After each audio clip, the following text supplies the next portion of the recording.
Big time. Big time. I mean, listen, here, that's your stuff, right? I mean, a vast majority of everyday goods that we buy, electronics, toys, things like that, come from overseas.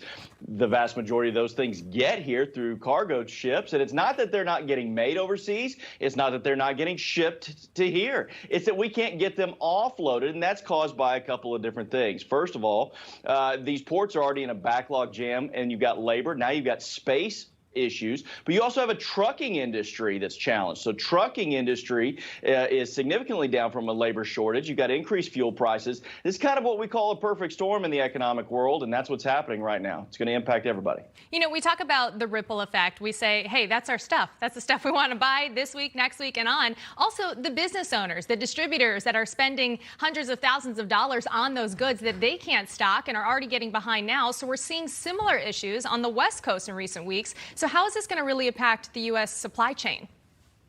Well, almost going back to what I just said, right? I mean, everything across the board. You showed images of New York. Images are just as bad, if not worse, in L.A. So Long Beach, L.A. County, the port there, massive backlog. It's estimated there are over 1 million containers sitting off the coast. And that's a massive issue. It's going to have sweeping ramifications. And this coming at a time where you already have significant inflation. Well, what's inflation? Too many dollars chasing too few things. Now you're going to have fewer things. We still have lots of dollars. The U.S. economy is still spending. Matter of fact, annual spending and consumer confidence is up, and that's causing an even greater issue globally. We're now seeing big stores like Costco saying that they're going to start limiting their toilet paper, their cleaning supplies. Obviously, a lot of trauma thinking about this time last year when we couldn't get TP or we couldn't get Clorox wipes. A different scenario then when it wasn't expected, but you think we'd be better prepared for now. Do you think other stores are going to follow with that?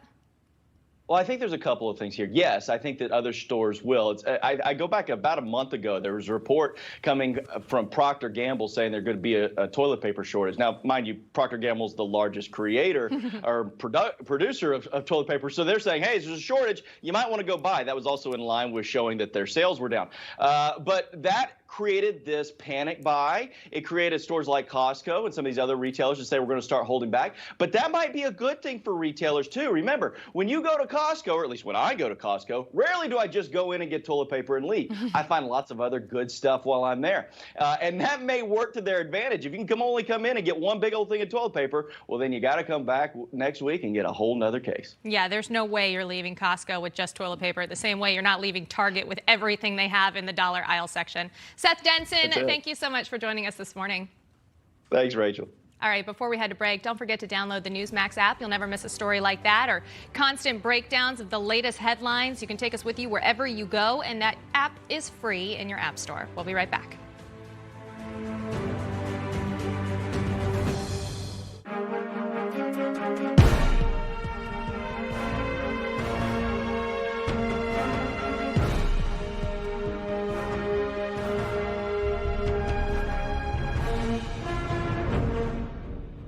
It takes two hands just to open a can. And that jagged, sharp lid, it can slice your hand. And without fail, the Pop Top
beautiful on the outside, but if you have diabetes, there can be some not so pretty stuff going on the inside. It's true. If you have diabetes, you know high blood sugar is the root of the problem. But that excess sugar can cause the blood vessels to be seriously damaged. And when that happens, this could happen: vision loss or even blindness. That's right. Diabetic retinopathy is a leading cause of blindness for adults in the U.S. But even though you can't see it, there is something you can do about it. Remember this: now is the time to get your eyes checked. Eye care is an incredibly important part of your long-term diabetes management. See a path forward with actions and treatments that may help your eyes and protect against vision loss. Just say to yourself, "Now I see." Then go see an eye care specialist. Visit nowic.com to get the facts about diabetes, your eyes, and what you can do next to take control of your sight. Brought to you by Regeneron.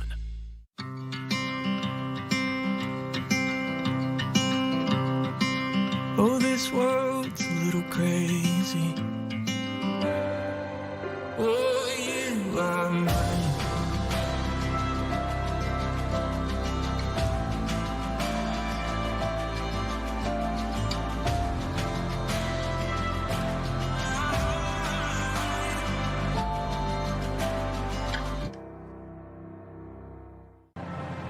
Sometimes the world can seem a cold place, so we gotta bring the warmth to it. Sometimes the world can seem a dark place, so we gotta become the light in it. Sometimes the world can seem a broken place, so we gotta strive to fix it. We prepare for the worst, but we must always expect the best. Welcome back to Wake Up America. I'm Rachel Roller. In less than 2 hours, Israeli Prime Minister Naftali Bennett will address the United Nations General Assembly in New York for the first time. Now, Bennett will urge world leaders to take action on Iran, and he's also expected to thank lawmakers in Washington, D.C. for squashing that far-left effort to cripple the Iron Dome. Tel Aviv correspondent Daniel Cohen joins us this morning. Good morning, Daniel. And I think I want to assure you of continuity. We're stable and we believe in this relationship. Prime Minister Naftali Bennett spending Sunday evening in New York commemorating the Abraham Accords, the deal signed under the Trump administration that's led to first-time economic agreements and new relationships between Middle East countries that have never existed. This is an important international stage, Bennett said, and I'm very pleased for the opportunity to bring the voice of Israel, of Israelis, to this important stage. This will be an opportunity to tell our story. Bennett told reporters before leaving for the UN he'll urge other world leaders to take action to keep Iran from obtaining nuclear weapons. He's also expected to use his UN speech to thank Republicans and Democrats for rebuking the Squad's effort last week to cripple the Iron Dome. There is a small anti-Israeli group that makes a lot of noise, he said, but these people failed. Bennett referring to the 420-9 vote last week in the House to give $1 billion in aid to replenish Iron Dome defense missiles after Islamic militants fired 4,500 rockets into Israel back in May. Israeli security forces are on high alert right now after a Hamas spokesman called for bloodshed Sunday. Fazi Barhoum urged Palestinians in the West Bank and Jerusalem to respond with force after 5 Palestinian gunmen were killed in shootouts with Israeli security forces during West Bank raids like this one earlier this month to capture Hamas militants. He says this crime calls on everyone who bears arms in the West Bank and Jerusalem to direct this weapon at the heart of the Israeli occupation and the Zionist soldiers and rapists, and to consolidate the equation of blood with blood and bullets with bullets. All right, Daniel Cohen, thank you for that report. Rob? All right, Rachel, thank you. The debate over infrastructure is heating up today. Going to be a busy week on Capitol Hill. A vote on that massive $3 trillion deal expected to happen later this week. Here to talk about this, Pennsylvania Congressman and member of the House Foreign Affairs Committee, Congressman Dan Mueser. Congressman, good to have you on. That vote on the $1.2 trillion bill will not happen today. It will happen on Thursday now. The Senate is going to vote to fund the government today. That vote not expected to pass. But we could see a possible shutdown. That looms on Thursday night. How do you think this all plays out this week? Where are we come Friday? Well, they've certainly proven that one has to do with the other. The House will not pass, apparently, a T&I bill, which is good, nowhere near great, unless they get reconciliation. And then there's the other side of the House that won't pass reconciliation without T&I. So they really put themselves in a place of dependency on each other. And we'll see. The level of mismanagement here is incredible. To allow this to come to this head and have debt ceiling and our budget, our fiscal year, ending on September 30th. So they've really created more chaos than they've already had. So it's complicated. It's complicated for me to follow all of this. I can't imagine what it's like for the people at home. Not to mention it's incredibly granular and it's pretty dry to talk about. But it sounds like when it comes to the debt ceiling, Congress could kick the can down the road until October to deal with that. Do you think that we see a separate bill that addresses just funding the government so we don't see another shutdown? I know the administration does not want that, especially right now. Well, the administration wants to be highly deceptive to the American people, as does the Democrat leadership. Here they are telling us they want, first of all, they passed something the other day where they wanted a completely blank check through next December. So we voted against that. We won't support that. Secondly, they want a CR to go through December. Okay, but eventually you're going to have to put, which I'd be supportive of, you have to put a number on it. And here you have the President of the United States over the weekend saying how this $3.5 trillion monstrosity of a bill, spending and high level of taxes, which, by the way, Rob, is actually closer, after we analyzed it from the budget meeting, it's closer to $5 trillion, right? The president comes out and says, no, American people, it's a zero cost. Somehow or another, there's pay-fors in this with all these massive tax increases. Then, Mr. President, why not issue a budget ceiling at today's level? Right. Why can't you put a number on it? Why is it going to be closer to 35 or 36 or $37 trillion? Is where they're going with this. And we have no specifics on those pay-fors, by the way. Nancy Pelosi was talking about that just yesterday. I know she sent a letter to Democratic lawmakers in the House saying that House leaders are working on a separate $3.5 trillion proposal that does involve all of these climate social safety net programs. Take a listen to what she had to say. Chuck Schumer and I and Secretary Yellen the other day came forward in a press event and said that we had reached a framework of agreement. People said, well, what are the specific? Well, we'll see what we need. We'll see how the number comes down and what we need in that regard. But we have agreed on an array of pay-fors in the legislation. This will be paid for. So when some say, oh, well, what about inflation? It will be paid for. So I'm curious, Congressman, just because this week is the big one with these three bills that will go to the floor this week, one in the Senate today to refund the government. But, a lot of these swing state Democrats that are going to be running for re-election in 13 short months, this is not going to be good for them. Do you think that we'll see more people vote against this than I think was originally predicted in the spring when we first started talking about this $3.5 trillion debacle? Yeah, but the thing is, it's going to be altered quite a bit, likely this week. It will come down, I don't know, to 2.5. Whatever number they come up with is usually off, as we just saw, as I said, over the weekend, by nearly $1 trillion. Right. So they're going to try to present some sort of compromise, but the pay-fors will crush our economy. The so-called pay-fors are 15 to 18% taxes on small business. We saw how the corporate net income tax is going up 5%. Small business, Rob, is going to go up a legitimate 15% for so many small businesses throughout my district and throughout America, crushing their ability to be competitive. Yeah. As well as other taxes that will only affect families and enormously increase inflation. Yeah, and sir, your kids and my kids and their kids as well. Nobody wants to talk about that. Quickly, while I have you, you're on the House Foreign Affairs Committee tomorrow. Lloyd Austin, the Secretary of Defense, and General Milley are going to be testifying on Capitol Hill. They'll do so before the House and Senate. What do we need to hear from General Milley about both the Afghan withdrawal and that drone strike that killed 10 innocent people, 7 of that number kids? Yeah. Well, the truth would be nice, a understanding of precisely what occurred.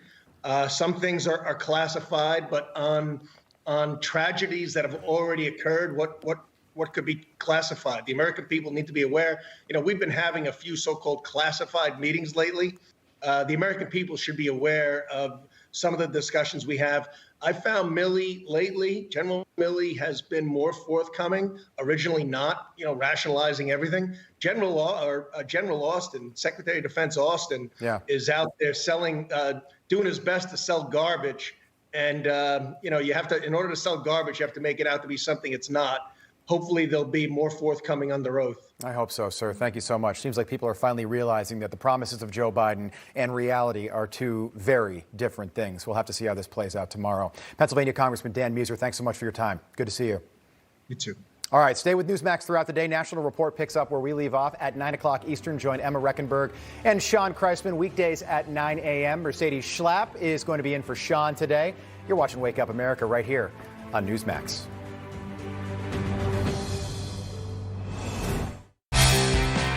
The land of the free honors the bravest of the brave for their sacred pledge to protect our freedom,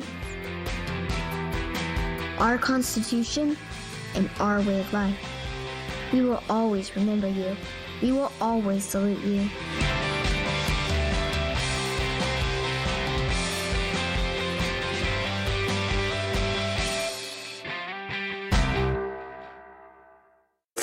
The Solo Stove Bonfire is the hottest new reason to get outside. With its signature 360 airflow design, firewood gets just the right amount of oxygen. And since it's easy to light, it gets going fast. It's America's favorite smokeless fire pit for a reason. Bonfire is made for when those good moments become lasting memories. Save $10 using promo code TV10 at solostove.com. Thanks to Super Beets Heart Chews, doing more for your heart health has never been this convenient or tasted this good. Hi, I'm Jennifer Jolly. As a mother and reporter, I am always on the go. That's what I love about Super Beets Chews, because getting the powerful antioxidants I need to support my heart health and circulation doesn't take a lot of time. Just 2 chews a day, I'm good to go. I love the chews because they're delicious and they're so convenient. It's plant-based, there's no caffeine in it, and I can take something that I know is just giving me a totally different kind of energy. Super Beets is not only supporting my blood pressure, my energy level is higher. I feel stronger, I just feel healthier. In a leading clinical study, Super Beets polyphenol compound was shown nearly 2 times more effective at promoting normal blood pressure than a healthy lifestyle alone.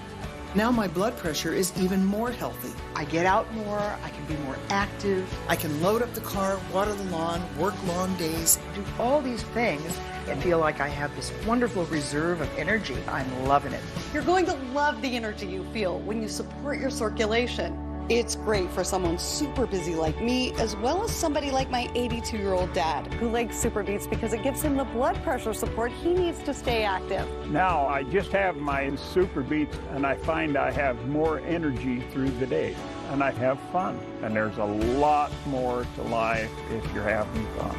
Call or visit lovesuperbeets.com to find out how you can get a free 30-day supply of Super Beets Heart Chews, plus a free bonus pack of delicious vitamin D3 chews for immune health support. Act now, and we'll even include free shipping and free returns. So do something good for your blood pressure and your energy. Try Super Beets Chews today. This offer is only available if you call 1-800-518-0980 or go to lovesuperbeets.com. So go online or call 1-800-518-0980 right now.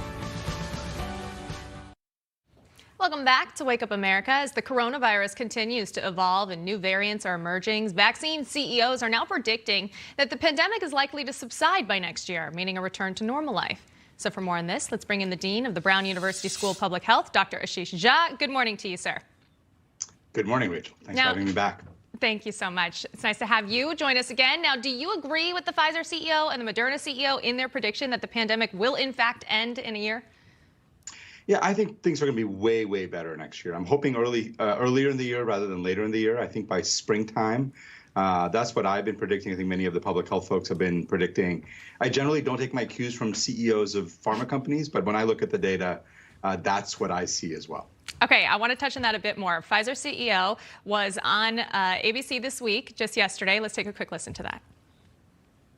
I think it's not right to decide if you're going to approve or not boosters based on other criteria other than if the boosters are needed.